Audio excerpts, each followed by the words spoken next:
Thanks for joining us. We're talking Hurricane Idalia here this morning. We're taking it live to a press conference in Augusta right now. Richmond County EMA talking about their preparation. So I'll pull this up full, and then we've got our meteorologists standing by, and then we'll be talking with them about the local impacts here from the hurricane. We're trying to make sure the entire area is properly prepared. The engineering department actually had a team on a canoe go through Rocky Creek in that South Augusta area to ensure that that drainage is fully functioning.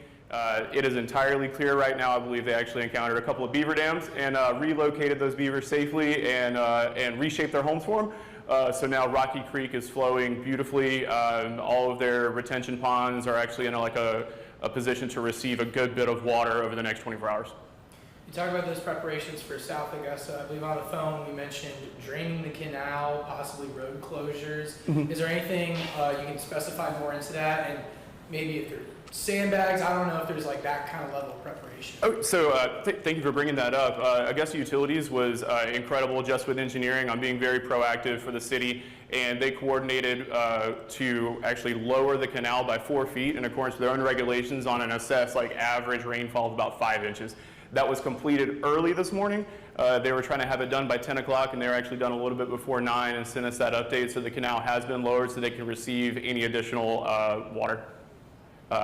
Engineering is pre-positioned, and as they assess, they've got crews out looking and monitoring, and as they assess that any roadways have become unsafe or should not be traversed by vehicles, they're going to then take out those barricades, barrels, and they're going to push that information back to us and also through Augusta's automated notification system, and we'll be notifying through social media any updates that we get with that so the folks can avoid that and we can prevent any sort of hardship based off that water. You know what streets the barrels are on?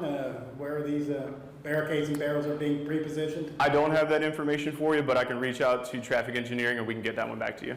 And is this your first major hurricane, Andrew? Or we're not in the path. We're usually a place where people run from hurricanes. I'm a Georgia boy, and I was stationed at Tyndall Air Force Base before I took this position, so pretty used to the hurricanes. And I think Georgia and Augusta in this particular circumstance, not so much South Georgia, are really just going to be getting a lot of rain. The key part is take all the notice and the advance warnings that the meteorologists, the National Weather Service, NOAA, and the National Hurricane Center are putting out. As you guys probably saw this morning, they even clocked that it strengthened to a Category 4 right before landfall and then weakened back to a Category 3. So we're getting all of those updates and that information. If you're in a coastal area, you live and die with the information that those folks provide and the evacuation orders that are given. Around here, it's really just girding ourselves to protect against any rain, the wind gusts, things like that. Luckily, because this hurricane is tracking east of us and the worst of the tornadic activity is generally on the east side of a tornado or on the east side of a hurricane, we should be pretty safe from those effects, and we have and we will continue to give all the updates that we get from Georgia Emergency Management and the National Weather Service. We have shelters open or shelters prepared in case people need to leave their homes. We are partnering with the American Red Cross, and we have identified several shelters within the Augusta region that are on standby and ready to be activated as required. And are we expecting Chatham County to come here? Or? No, sir, we are not. Augusta is no longer in an agreement with Chatham County specifically. The Georgia Emergency Management Agency has run point on creating a new program for evacuation for all coastal counties, and we are not in agreement with Chatham County to receive their critical transports, things like that. So right now, our priority is to maintain sheltering capacity for the citizens of Augusta Richmond County as required, and then any self-evacuees that find themselves running up the I-20 corridor, et cetera. Are you going to, Richmond County is obviously not going to be terrible today. Do we have any agreements with other counties where you would send people out to assist in those counties? As required, if they request. So one of the core fundamentals of emergency management is you do not auto-deploy. So if people request, we're here to assist. If they do, we'll look at our various mutual aid agreements. We work very closely with Columbia County, McDuffie County, Burke County, et cetera, to provide aid as required. So if they need anything, they will communicate with us. And then we all also communicate within our own Georgia Emergency Management Agency Area 3. So we are all constantly connected. Gotcha. And then coordinating with those shelters, the Red Cross, are y'all pushing those out now? Or are you going to, with the notification system, say this shelter's opened? Or? If Red Cross gets a notification that there are requirements to activate one of those shelters, they will immediately notify us, and then we will push that out through every channel feasible that we have to ensure that anybody who would need that shelter has the information required. And then y'all talk about coordination with utilities and engineering. I'm just curious if y'all are also coordinating with the city at all. And I'm sorry if I'm dipping into a different department, but with just management of homeless in certain parts of Augusta for those kinds of shelters? So right now, if the unhoused community in Augusta requires additional shelter, they are going to be directed to the Salvation Army on Green Street and the Augusta Rescue on Walker Street.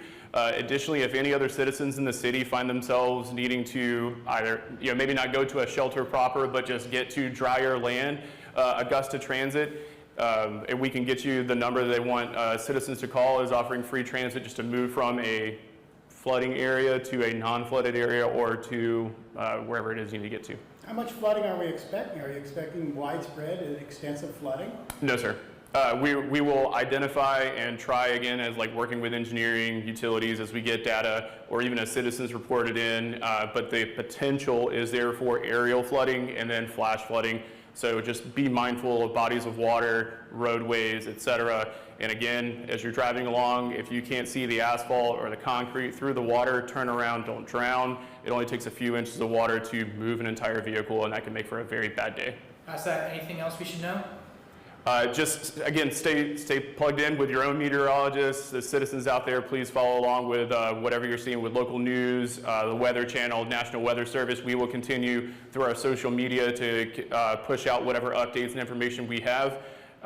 Stay apprised of like school closings, et cetera. So the Richmond County school system is going to send students home at noon today. The city is going to send home non-essential employees at noon as well. So as any other large agencies continue to take suit, we will also be providing that information so folks can follow along and stay safe. Stay out of the water if you can. All right, thanks, Andrew. Yeah, thank you, George. Yeah, appreciate it, Craig. Yep. Good to see you, brother. George, thank you. Nice. Thank you, yeah. Take that mic from you. Oh, man, I wanted a memento. We don't need to hear you going to the bathroom. Oh my gosh. I bet y'all have some stories with that stuff.